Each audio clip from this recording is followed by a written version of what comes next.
Good morning, everyone. So, as you know, we have finished the topic velocity and acceleration in SHM on the last term. And now we have to start the next topic, that is energy in SHM. So, now very few topics are left here in SHM. अब आपको इसके बाद में जो है बस एक potential energy का डेरिवेशन करना है. And that potential energy will be in the case of spring, elastic potential energy. तो energies in S H M, तो जैसा कि आपको पता है कि S H M means the simplest example of S H M is what the motion of the pendulum. Oscillating pendulum जो होता है वो शो करता है एस एच एम. तो उसकी हेल्प से सारी चीज़ें क्लियर हो जाती हैं कि किस टाइप का ये मोशन होता है. तो ये जो टू एंड फ्रो मोशन है, this one is mean position, ये होती है एक्सट्रीम पोजीशन. और यहाँ से यहाँ तक जो पार्टिकल जा रहा है तो it is covering some displacement. अगर पूरा यहाँ तक आ जाता है तो एम्पलीट्यूड कहलाता है. अगर राइट साइड में है तो प्लस है, लेफ़्ट साइड में है तो माइनस है. और जब बॉडी डिस्प्लेस कर रही है अपनी पोजीशन से तो obviously it has some velocity. तो जब ये मीन से एक्सट्रीम की तरफ जाती है इधर, तो उसकी वेलोसिटी डिक्रीज़ होती है, क्योंकि आपको पता है कि एक्सट्रीम पर जाने के बाद कुछ टाइम के लिए स्टॉप हो जाती है, बहुत एक छोटे से टाइम इंस्टेंट के लिए रुक जाती है और फिर वापस आना स्टार्ट करती है. जैसा कि अपवर्ड्स मोशन में होता है, बॉल को थ्रो करते हैं तो वो मैक्सिमम हाइट पर जाने के बाद में रिटर्न होती है, तो मैक्सिमम हाइट पर वेलोसिटी ज़ीरो होगी. तो सेम केसेस हियर कि एक्सट्रीम पोजीशन पे जाके वेलोसिटी ज़ीरो हो जाती है. तो जब मीन से एक्सट्रीम पर बॉडी जाती है तो उसकी कौन सी एनर्जी इंक्रीज़ होती है.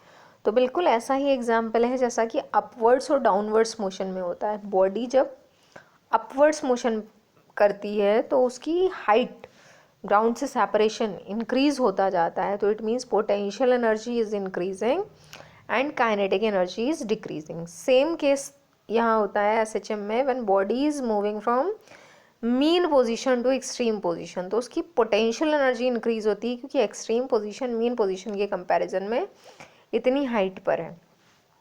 तो potential energy is increasing and kinetic energy is decreasing. At extreme position potential energy is maximum and kinetic energy is zero. Okay, when the body returns from extreme position to mean position, जब ये वापस आती है तो इसकी जो potential energy है वो डिक्रीज होती है क्योंकि हाइट कम होती जा रही है और फिर ये ग्राउंड लेवल पर आ जाती है.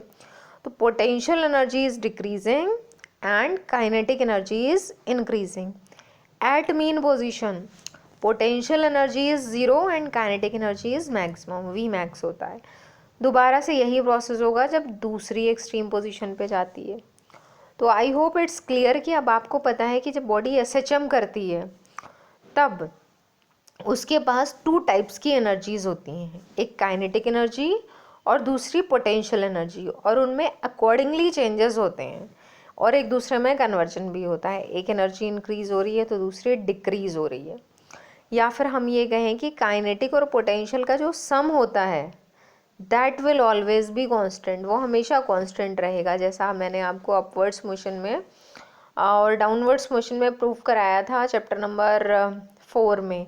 चैप्टर नंबर यूनिट नंबर 4 थी, chapter number 6 work and energy में, वर्क एनर्जी एंड पावर में. तो आपने देखा था बॉल को जब नीचे थ्रो कर रहे थे तो 3 पोजीशंस पे आपने प्रूफ किया था कि it's total energy is constant. भले ही उसकी काइनेटिक एनर्जी चेंज हो रही थी, पोटेंशियल एनर्जी चेंज हो रही थी, लेकिन उन दोनों का जो सम था वो हर एक पॉइंट पर कांस्टेंट था. वैसा ही यहाँ भी होता है, मीन टू एक्सट्रीम या extreme to mean.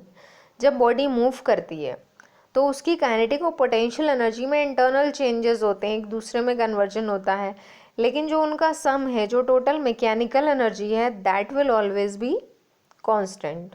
Okay, so यहाँ जो हेडिंग लिखा है energy in S H M, it means first of all you have to find out the two types of energies, the relation of two types of energies kinetic and potential for S H M. उसके बाद आपको find करना होगा total energy in S H M, दोनों का sum. तो this will be the complete derivation for energy in S H M. ठीक है, तो स्टार्ट करते हैं काइनेटिक एनर्जी से. तो काइनेटिक एनर्जी को हमें ड्राइव करना है. अब काइनेटिक एनर्जी के फॉर्मूले में आपको पता है वेलोसिटी आती है because the relation is k is equal to half mv². Okay, तो वेलोसिटी हमें कहाँ से मिलेगी? तो स्टार्टिंग हमेशा डिस्प्लेसमेंट रिलेशन ऑफ एसएचएम से करना है, क्योंकि उसी को हम आगे यूज़ करते जाएंगे. आपको पता है डिस्प्लेसमेंट से वेलोसिटी फाइंड करने के लिए differentiation, and again from velocity to acceleration differentiation, एक ही मेथड है आपके पास. तो आपने फिर से कहाँ से स्टार्ट किया? डिस्प्लेसमेंट रिलेशन से. At any instant the displacement of a particle executing SHM is given by, यहाँ आपको हर एक जगह फाई नॉट के प्लेस पर फाई लिखना है. Okay, right, only phi, not x is equal to a cos omega t plus phi. ये आपने लिखा डिस्प्लेसमेंट रिलेशन. अब आपको क्या फाइंड करनी है? वेलोसिटी. तो आपने लिखा now velocity v is equal to differentiation of displacement with respect to time. कैसे होता है? ये ऑलरेडी एक्सप्लेन्ड है कि एक बार में आपका जो एम्पलीट्यूड है वो तो कांस्टेंट है, एक बार में कॉस थीटा का डिफरेंशिएशन क्या होगा? Minus sine theta. माइनस आ रहा है, sine omega t plus phi आ रहा है, और फिर एंगल का सेपरेट होता है तो एक ओमेगा एक्स्ट्रा आ जाएगा. तो minus omega a sine omega t plus phi. Okay, फिर आपको क्या करना होगा? अब आपको फाइंड करनी होगी काइनेटिक एनर्जी. तो फॉर्मूला लिखा हाफ mv². v की वैल्यू यहाँ से आपको पुट कर देना है काइनेटिक एनर्जी के रिलेशन में. तो आपने लिखा हाफ m और v² की जगह क्या लिखा? ये माइनस में था लेकिन स्क्वायर हो जाता है तो it will be plus omega a² sine omega t plus phi. ये है आपका रिलेशन काइनेटिक एनर्जी का. इसमें एक चेंज आप और कर सकते हैं. वो चेंज ये होगा कि जैसा कि आपको पता है, मैंने पिछली बार बताया था, आइडेंटिटी होती है sin² theta is equal to 1 minus cos² theta. ठीक है, तो आपने क्या किया? सिर्फ आइडेंटिटी जिसमें अप्लाई करनी है वो वाला पार्ट ले लिया है इस पूरे फॉर्मूले में. तो ये a² के साथ में ले लिया है a² और sin² omega t plus phi. इतना जो पार्ट है उसको हम देखें, अगर सॉल्व करें तो a² आउटसाइड लिखा है और ये जो sin² थीटा है इसको लिख लिया है 1 माइनस cos² थीटा. तो 1 minus cos² omega t plus phi. फिर क्या किया है? a² ये आउटसाइड जो ब्रैकेट है उस a² से ब्रैकेट के अंदर मल्टीप्लाई कर लिया है. तो a² को 1 से मल्टीप्लाई करेंगे a² माइनस दूसरे टर्म से करेंगे तो a² cos² omega t plus phi. ठीक है, फिर a² ये first term as it is है माइनस जो सेकेंड वाला है वो आपको पता है क्या किसका रिलेशन बन चुका है? डिस्प्लेसमेंट का, जो कि यहाँ लिखा था. तो a cos omega t plus phi का मतलब क्या है? x. तो इसका स्क्वायर है तो ये हो गया x². तो relation becomes a² minus x². तो आपने क्या किया? इस ऊपर वाले रिलेशन में जो ये फॉर्मूला पूरा आ रहा था उसमें ये जो टर्म हमने एज्यूम किया था a² से स्टार्ट करके उस पूरे को हम लिख देंगे a² माइनस x². तो देखिए relation k is equal to half m ओमेगा². यहाँ तक ऐसे ही है और ये रिलेशन रिपीट कर दिया इन्होंने. ये तो वही है जो हम ड्राइव करके लाए थे. ये भी काइनेटिक एनर्जी का है लेकिन इसमें देखिए change, half m omega as it is है, बाकी आगे जो रिलेशन है उसको a² माइनस x² लिख दिया. तो ये भी फॉर्मूला है काइनेटिक एनर्जी का. एक और फॉर्मूला लिख सकते हैं क्योंकि आपको पता है m ओमेगा² किसके इक्वल होगा?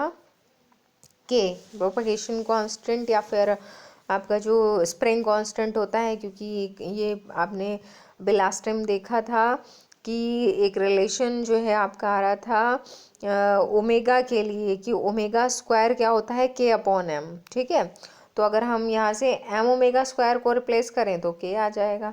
तो अगर k के टर्म्स में आपको लिखना है तो ये हो जाएगा. तो 3 फॉर्मूले आपके पास काइनेटिक एनर्जी के आ रहे हैं, this and this.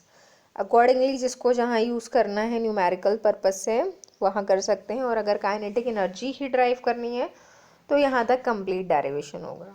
Okay, so this was kinetic energy in SHM. अब हम बात करते हैं एनर्जी की.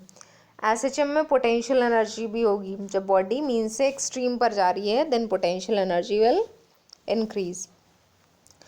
तो पोटेंशियल एनर्जी का फॉर्मूला अब कैसे फाइंड करेंगे? तो पोटेंशियल एनर्जी का वैसे तो फॉर्मूला जो कि ग्रेविटेशनल पोटेंशियल एनर्जी होती है उसका फॉर्मूला होता है mgh.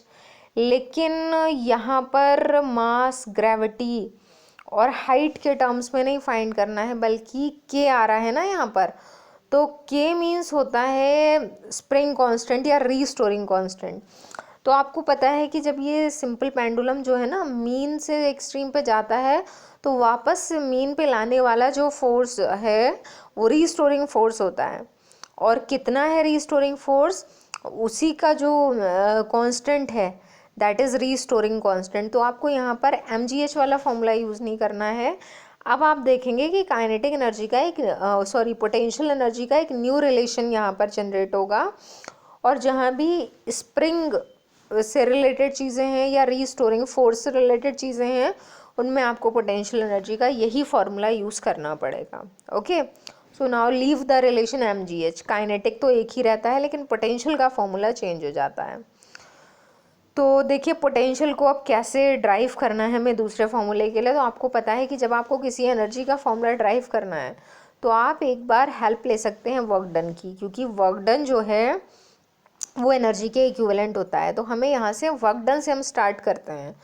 तो सबसे पहले वर्क का फॉर्मूला फोर्स इनटू डिस्प्लेसमेंट होता है, और आपको पता है कि फोर्स यानी कि कौन सा रीस्टोरिंग फोर्स जो है इस कंडीशन में जो टूवर्ड्स द मीन पोजीशन लगता है, उसका फॉर्मूला हुक्स लॉ है, जो आप लिख चुके हैं। तो हमने स्टार्ट किया कि when the displacement of the particle from its mean और equilibrium position is x, the restoring force acting on it is F is equal to minus k x. ठीक है, आपने ये फॉर्मूला लिखा।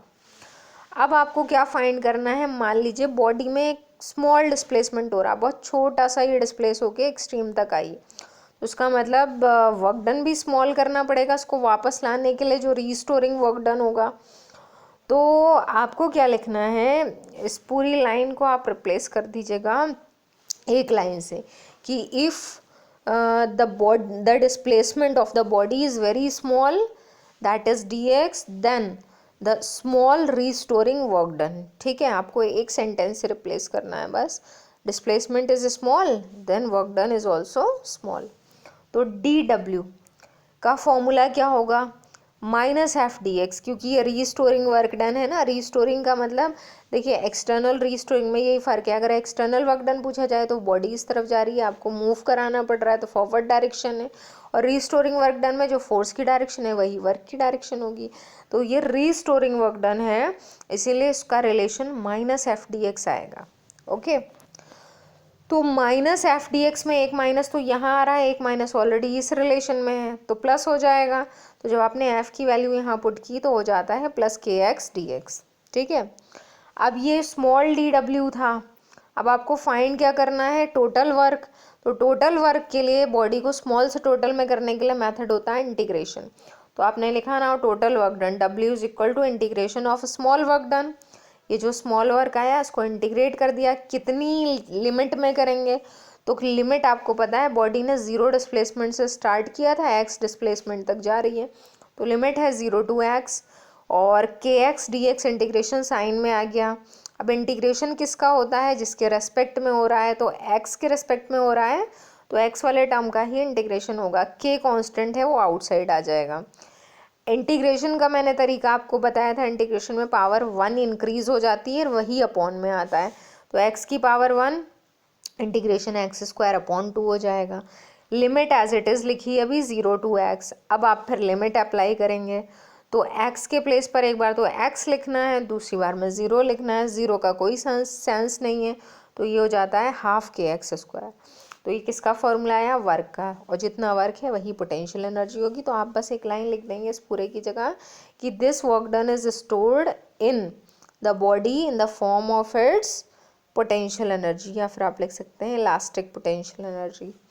तो देखिए ये फॉर्मूला सेम फॉर्मूला आ गया, u is equal to half k x square. अब जहाँ भी बात होगी रिस्टोरिंग कांस्टेंट की, इलास्टिक पोटेंशियल एनर्जी की, तो आपको यही फॉर्मूला यूज़ करना है, mgh वाला नहीं करना है।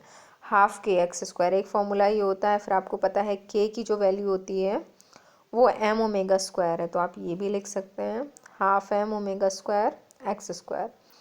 और एक और चेंज कर सकते हैं, डिस्प्लेसमेंट का रिलेशन पूरा का पूरा यहाँ पुट कर दें, तब हो जाता है half m omega square a square cos square omega t plus phi. तो आपका ये डेरिवेशन जो है कंप्लीट हो गया है। और टोटल एनर्जी के लिए आपको कुछ नहीं करना है। टोटल एनर्जी के लिए सिंपली आपको यहाँ पर दोनों एनर्जीज को सम कर देना है। तो टोटल एनर्जी का सिंबल ई के प्लस यू करना है। काइनेटिक एनर्जी का फॉर्मूला ये था, पोटेंशियल का ये था। कौन सा फॉर्मूला पुट करना है? के वाला। तो ये आ जाता है रिलेशन। सॉल्व करेंगे तो हाफ के ए स्क्वायर और एम्पलीट्यूड अगर आप के की वैल्यू लगाएं तो ये जाएगा M omega square a square, और ओमेगा की भी वैल्यू लगा दी सिंप्लीफाई करके। बहुत सारे रिलेशंस बन सकते हैं, तो आप ये सारे ही नोट करेंगे। एक और इम्पॉर्टेंट चीज़ मैं यहाँ दिखा रही हूँ, ग्राफ। ये ग्राफ पहले भी आ चुका है। ये ग्राफ, एक ही ग्राफ में आपको काइनेटिक और पोटेंशियल दोनों एनर्जीज दिखानी है। तो ये एनर्जी की एक्सेस है और ये डिस्प्लेसमेंट की एक्सेस है। तो अगर आप ग्राफ बना रहे हैं काइनेटिक एनर्जी का, तो पता है आपको कि ये देखिए दोनों साइड ये एक्सट्रीम पोजीशंस हैं, ये बीच में मीन पोजीशन है। तो आपको पता है काइनेटिक एनर्जी कहाँ पर ज़ीरो हो जाती है? तो काइनेटिक एनर्जी एक्सट्रीम पोजीशंस पर ज़ीरो होती है। तो देखिए एक्सट्रीम पोजीशन पे ग्राफ जो है वो इस लाइन को टच कर रहा है। तो यहाँ पर एनर्जी ज़ीरो है, डिस्प्लेसमेंट मैक्सिमम है। और ये जो डॉटेड लाइन वाला ग्राफ है ये पोटेंशियल एनर्जी का है। तो आप देख रहे हैं पोटेंशियल एनर्जी कहाँ मैक्सिमम है? एक्सट्रीम पे, क्योंकि इतनी पोटेंशियल एनर्जी है। और मीन पे पोटेंशियल कितनी हो जा रही है? ज़ीरो। तो एक ही ग्राफ में आपको दोनों, एक सॉलिड कर्व है, एक डॉटेड कर्व है। Okay, so now your this topic is done. Okay, thank you.